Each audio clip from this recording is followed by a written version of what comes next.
위대한 수령 김일성 동지께서 서거하셨을 때 하늘로부터 수천 마리의 학이 그분을 모시려 내려왔다. 그러나 학들은 그분을 모시고 갈 수 없었다. The most beloved leader isn't dead. Not only does he live on in the hearts of all Koreans who are forced to wear his picture on their person, but he really hasn't died. He's asleep alone in his immense mausoleum. It is the myth that Kim Il-sung carefully created about himself over the past 50 years, and which most Koreans still firmly believe in. When he died in 1994, the world saw images of a nation in a trance. Tens of thousands of North Koreans were weeping hysterically, and their tears were genuine, it seemed. 시청자 여러분, 위대한 노호의 수령님을 잃은 True or false? It's a question that applies to almost everything in North Korea. We received permission to travel across the country under strict supervision, and the only conclusion that we were able to draw at the end of this week was that we now understood even less of what goes on in this country.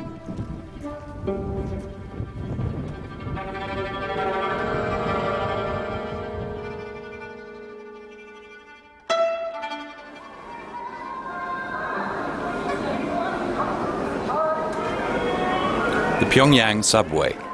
For these North Koreans, this may well be their first encounter with a foreigner. Even so, they're careful not to look us in the eye. It's against the law.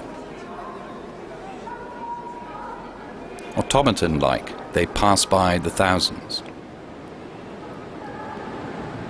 We're at the station Rebirth and travelling to Glory. The last stop is Paradise, but we're not permitted to go there. It's questionable whether anyone's ever been there. Welcome to North Korea.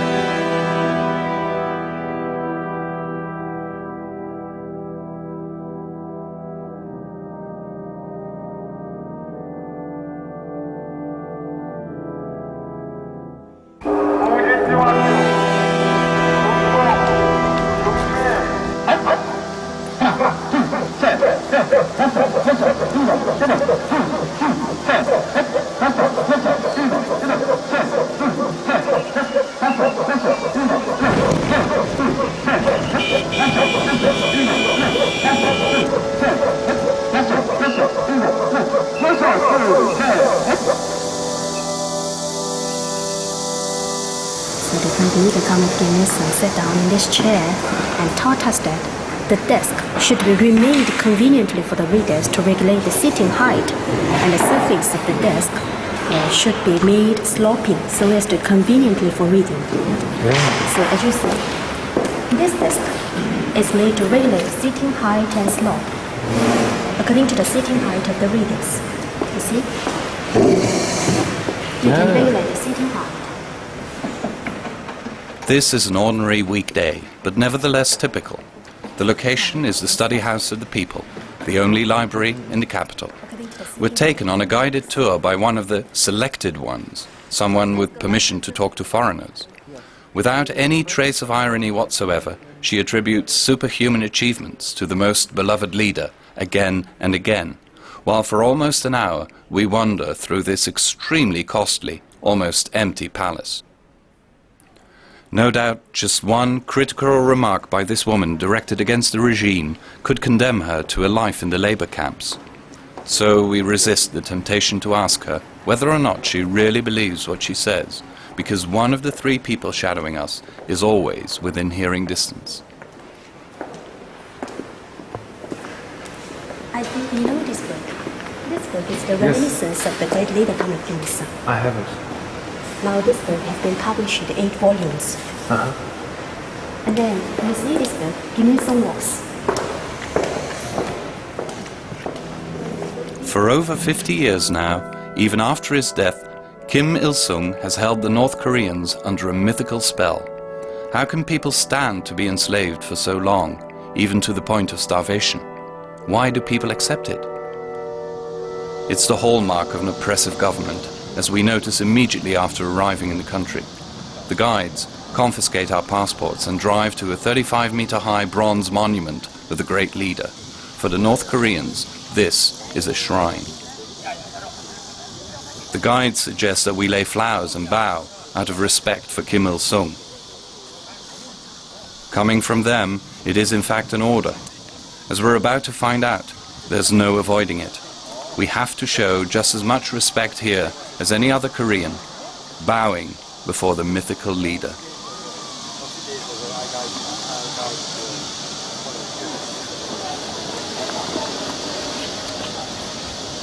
Wait, little friend Kim is make the bone. Okay.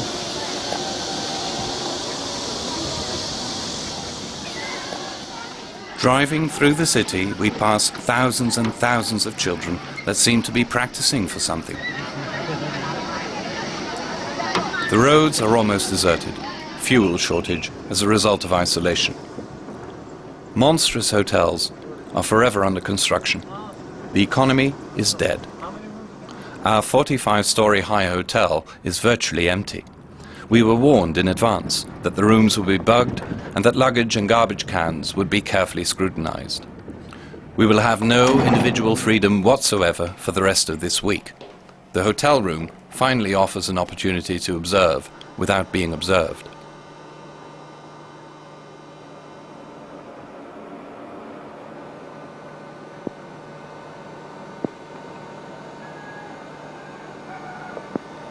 How these people cope with their fate is anybody's guess. For the visitor, it's a sobering experience to realize that personal freedom ends outside the hotel room, the harsh reality of life in the People's Republic of Korea.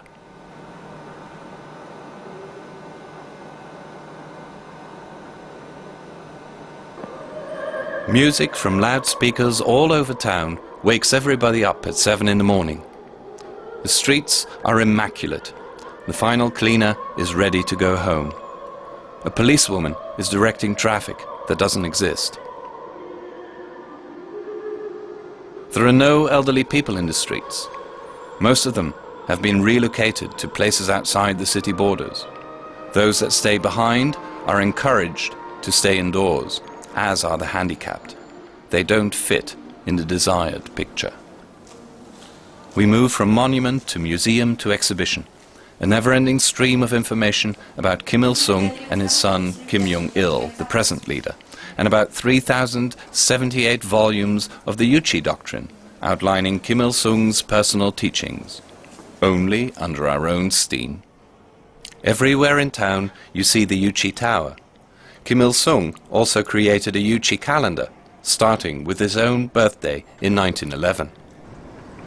The city is the ideal calling card for the country, but it turns out to be no more than an empty front. Outrageously expensive buildings, but no one to marvel at them. It doesn't take much to discover that most of this pomp and circumstance hides emptiness underneath.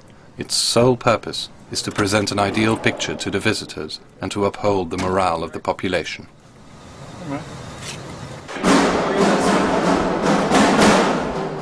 At the so-called Palace of the Children, our guide is a 12-year-old girl. The reception we're given is heartwarming, but the children that perform there were selected because they look healthy. But at the same time, their contemporaries in the country are dying of starvation. Such are the established facts. Hall after hall, there are hundreds of children ready to perform to their foreign guests.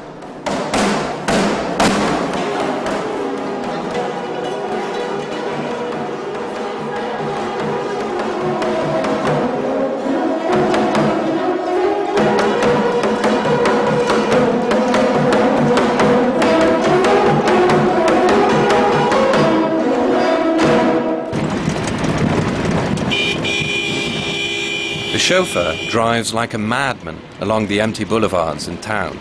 Requests to pull over because of something interesting are ignored. Our chaperones have orders to keep us away from civilians. Any observations and interpretations can be made from inside the car only. For instance, the fact that all children are carrying wooden sticks. What are they carrying? Touch, 주체 touch. I see. They're learning mass gymnastics. I see.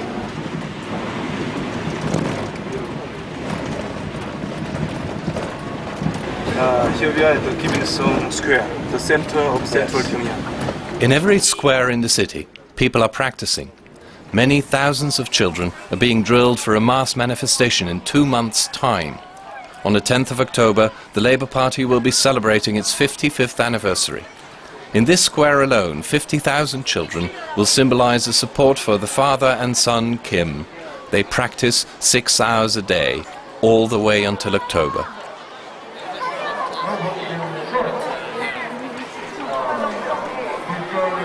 Our chaperones are not sure that we can film the children in the square, and eventually they tell us not to. However, when we do as we please, they don't protest. Suddenly we realize that we're witnessing history in the making here. A history that unravels in perfect isolation from the rest of the world, in a different era. 50,000 children just to honor the leader. The myth building around father and son Kim dominates everything in North Korea. In this impoverished country, 20 million people are forced to preserve the most grotesque personality cult in the world. Fairy tale-like fabrications about father and son Kim are presented as fact, and the population have no other choice but to swallow. Birds often play a central role in these stories. The crane, for instance, symbolizes eternal life, an example of popular wisdom that is carefully exploited by the propaganda machine. After the death of Kim Il-sung in 1994, 1,000 cranes descended from heaven to take the leader with them. But 그러나 학들은 그분을 모시고 갈 수 없었다. 왜냐하면 온 나라 사람들이 애타게 어버이를 부르며 가슴 치고 땅을 치고 몸부림치는 것을 보았기 때문이다.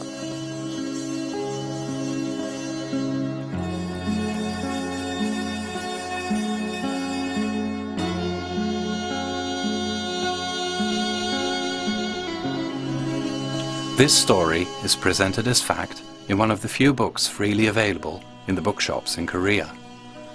And there is more. 10일이 지나서 하늘의 학들은 대성인을 지상에 지어진 천궁에 주무시도록 결정했다. Kim Il-sung has been lying in his holy mausoleum ever since.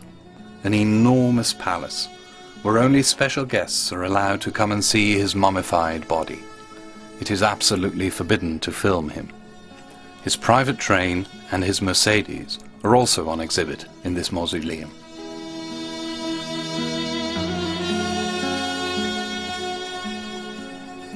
The fairy tales about the most beloved leader and his son were invented by a special propaganda department.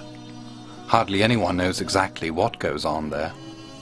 We traveled to Seoul in South Korea to meet with a refugee from the north, Chae San-ging. He's under police protection and has assumed a new identity. Before he fled North Korea, he was a propaganda writer for the North Korean government. A journalist officially, he says sarcastically, because the main thing he wrote about was this: swallows. After the death of Kim Il-sung, there was another story involving birds. Thousands of swallows were bowing their heads to the dead leader. 대동군 평양 시내에서 한 60km 정도 나가면 대동군이라는 데가 있는데 그 대동군 금정리에 그 김일서의 그 사적비가 있단 말입니다. 사적비에 그 제비들 뭐 수천 마리가 날아와서 김일성이 죽은 날인데, 그러니까 그날 그러니까 김일성이 죽은 지 한 해 되는 날, 제비가 수천 마리 날아와서 날아가지 않고 있으니까 빨리 와서 이걸 촬영하라.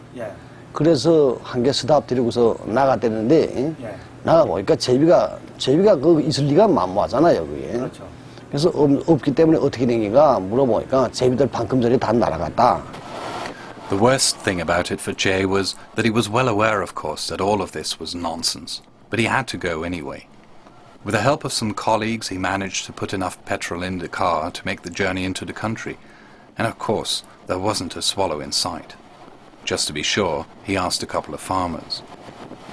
그래서 그걸 쭉 알아본 과정에 그게 제비가 애초에 거기 오지도 않았고, 그런 건데 거기 있는 말하자면 거기 다 그런 건 당 선정부에서 다 하잖아요.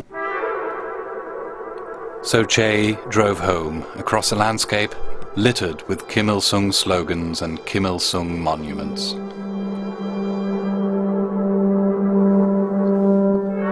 This was the real Korea that Che knew only too well. Poverty and economic deadlock. His wife had died of an illness, his daughter of famine, so he decided to attempt to flee the country with his 2 remaining daughters.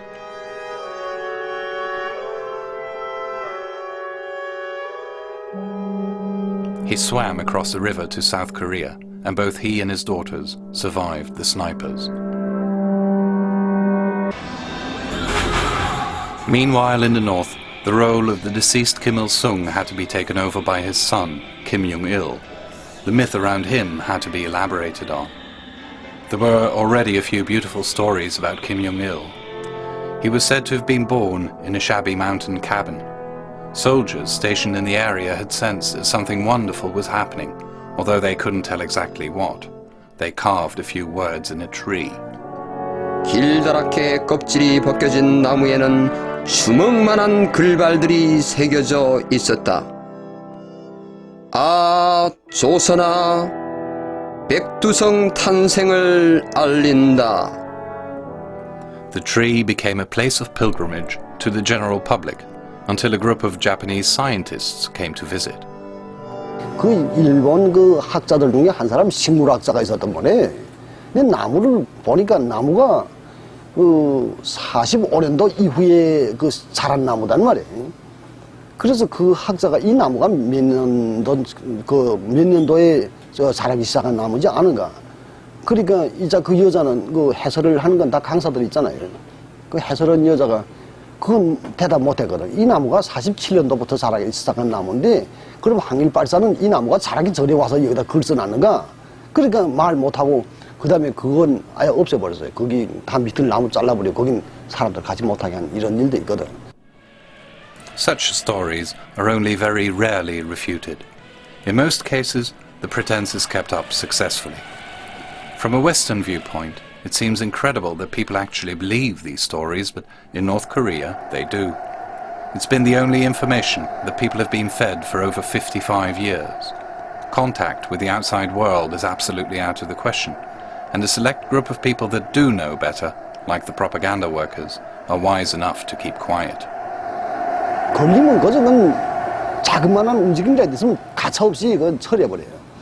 그런 그 정치적인 건은 그건 뭐 체포영장도 없고 그저 조용히 슬그머니 그저 잡아가고 어디를 가는가 묻지도 못하고, 그렇기 때문에 사람들 그 말하자면 공포, 그 항시의 그 불안한 감. And so, to this day, Che's former colleagues carry on inventing stories about Kim Jong-il. 수령님께서는 크게 웃으시며 군중들을 향하여 꽃다발을 흔들자 신기한 일이 벌어졌다. 그러자 주변의 모든 눈들이 일제히 녹아버렸다.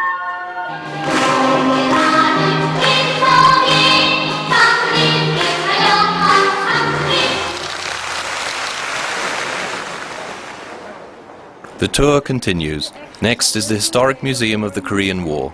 More rhetoric teaches us about the heroic deeds of the Korean army, and all of a sudden we're confronted with a gap in our own history writing. Events that never found their way into our Western history books.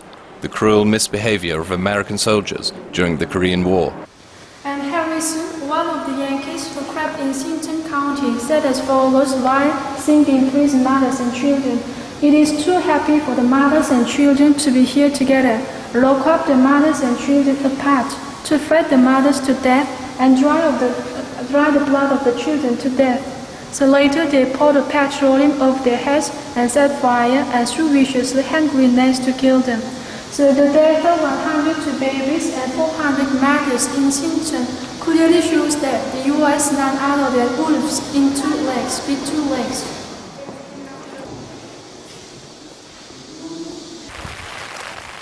5 years after Kim Il-sung was helped into the saddle by the Soviet Union, it was indeed this Korean War that enabled the dictator to affirm his absolute leadership in the country. His hatred of the Americans made him the eternal hero of Korea.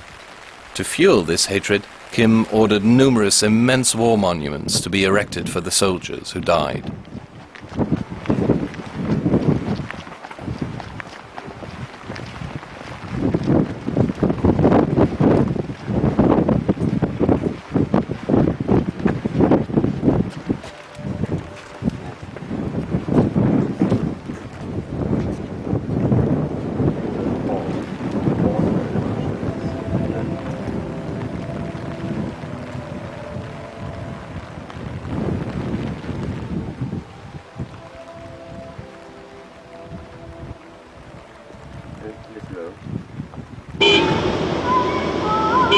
The road to the north takes us past endless empty fields, destitute villages and troops moving on foot.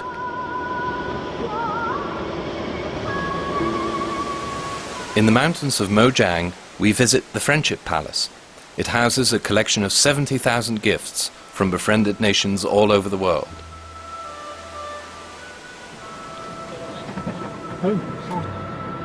Outside the palace grounds, thousands of civilians are waiting to be checked by soldiers before they're allowed in.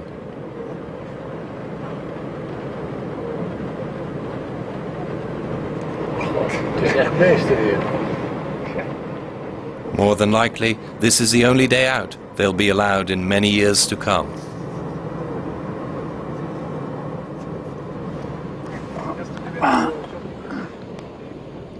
After a careful check of their identity cards, the visitors are marched off to the palace.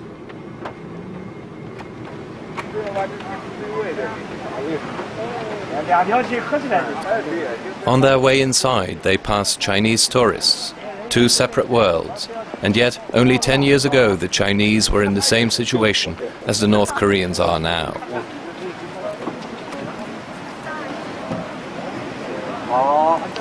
Filming in the palace is strictly forbidden.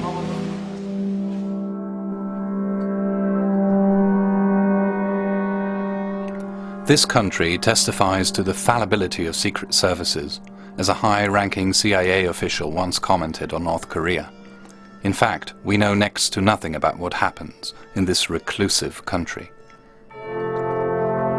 We drive along empty roads for hours on end. Left and right we pass provincial towns. What happens in the country remains a mystery to us. Forbidden territory.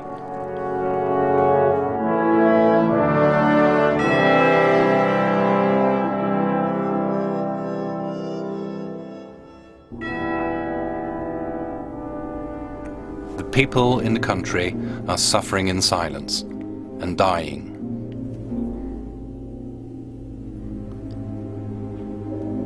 Scenes filmed in secret of people cooking tree bark and clay, just to have something in their stomachs.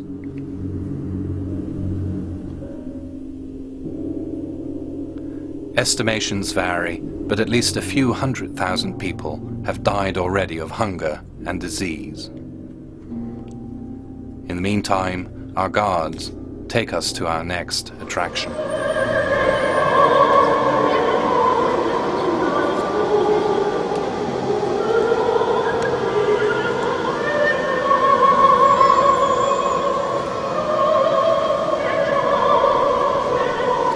This is the North Korea that we are not supposed to see. Enormous improvised cemeteries. An entire generation has been wiped out. Body bags are used up to 3 times because of shortage, and there have been reports of cannibalism. Failed harvests and floods have taken their toll. The consequences were terrible, but they hardly ever reached the outside world. Attempted escapes are still severely punished. These scenes were shot by a Chinese relief organization.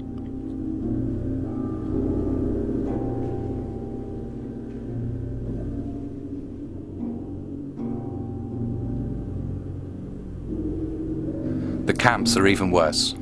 One of the few people who can give a truthful account of what outsiders will never see is Kim Min-hook. He managed to escape to the south alive and apologizes in advance for the shocking details. 가장 심각한 문제는 큰 범위에서 볼 때는 인권입니다. 인권은 어느 정도냐면요. 2차 대전 때 독일 사람들이 유태인을 아이슈비츠에서 처형한 그런 것보다 더합니다. 이건 평화 시기에 같은 동족을 그저 죽이고 싶으면 죽여버리는 거예요. 심지어 내 실례를 하나 들게요. 수용소에 있던 사람 증언한 겁니다. 글도 썼고요. 정치범 처녀를 말을 안 듣는다고 몸을 범하고 그렇게 막 제 맘대로 할 뿐만 아니라 죽이기 싶으니까 어떻게 죽이느냐? 여자 음배에다 삽자를 박아서 죽이는 게 지금 북한 상황이에요. This former pirate state is desperately in search of international recognition, an aim that figures highly on the present government's agenda. Now that more openness is becoming inevitable, the regime is pushing the more unsavory aspects of the dictatorship further inland. 정치범 수용소를 국경에 있던 것들을 다 국내로 옮겼어요. 들킬까 봐. 예? 그렇게 하고 이런 문제에 대한 걸 얘기할까 봐 쉬쉬쉬 하면서 좀 더 감추고 있는 상황이라고요. 두려우니까. 그렇게 하고 자꾸 국제사회에서 떠드니까 이제 너무 많이 잡아가지 말라고까지 지시를 하고 있다고. The highway to Kaesong in the south. This was once and perhaps will be again the connection to South Korea. The road ends at the border in the demilitarized zone, a strip of 4 kilometers across which about 1 million soldiers face one another. The two countries are still formally at war.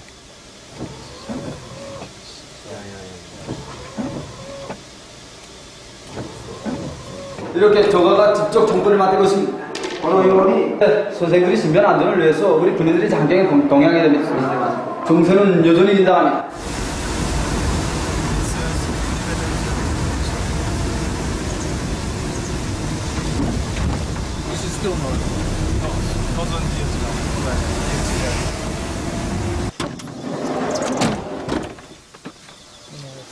Then we're at the border with South Korea. The huts are precisely on the border.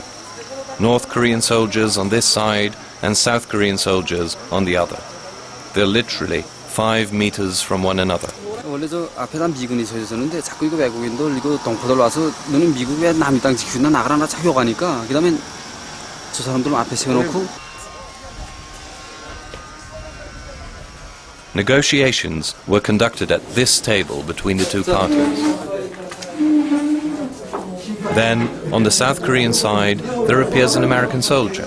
The North Korean captain accompanying us reacts immediately, referring to a horrifying past. 서에다 쇠사슬 끌고 다니다가 달구지로 사지 찢어주게 수미신 중에 있었답니다. 근데 그 배 가르고 태아 다 꺼내고 목을 잘라서 전주대에 매달아서 5살 났던 그 우리 아버지가 겨우 살았어요. 그래서 우리에겐 친척이 없습니다. 우리 자식이 5인데 이 자식이 다 그런 나라를 짓밟히면 그런 운명을 면치마다기 때문에 다 군복을 입고 처소에 서 있습니다. Formally speaking, North and South Korea are still at war. On both sides of the border, 1 million troops face each other. One false move can cause a chain reaction.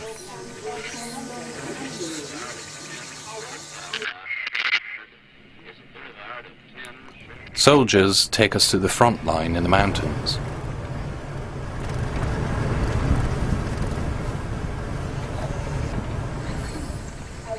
Until recently, these loudspeakers were used to shout abuse. Now you hear music and a soft female voice.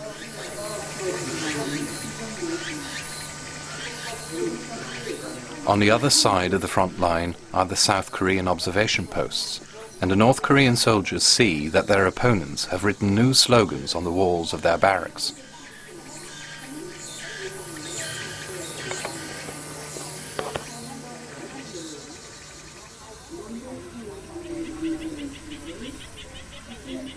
After an entire week of travel through this country, these are the first visible signs of impending reconciliation between the two countries. What's headlines in the news in the rest of the world is a carefully kept secret in this country.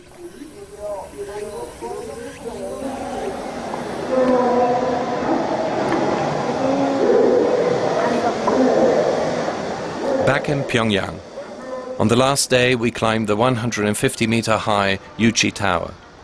Above, You hear the sounds of exercises on all sides. Only now do we see that the children in the Kim Il-sung Square are forming Korean characters. The children probably don't even know themselves what word they are making.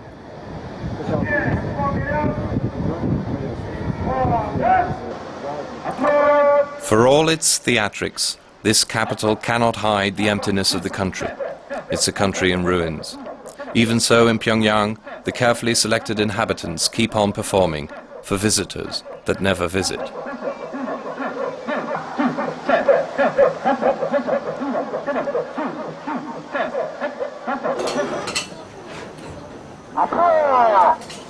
During the evening, there's yet another interruption in the power supply. Only the Uchi Tower remains permanently illuminated.